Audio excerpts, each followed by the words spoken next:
ان کے بعد ایک ڈھنگ کا خانسامہ آیا، مگر بے حد دماغدار معلوم ہوتا تھا۔ ہم نے اس کا پانی اتارنے کی غرض سے پوچھا، مغلئی اور انگریزی کھانے آتے ہیں تمہیں؟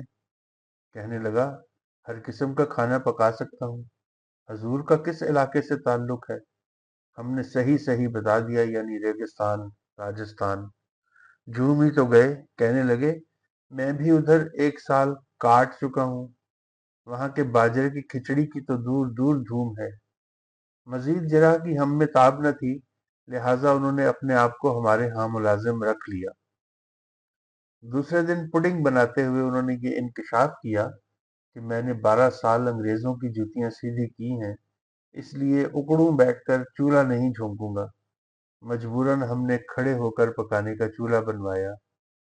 اس کے بعد جو خانسامہ آیا، اس نے کہا کہ میں چپاتیاں بیٹھ کر پکاؤں گا، مگر برادے کی انگیٹھی پر۔ چنانچہ لوہے کی انگیٹھی بنوائی۔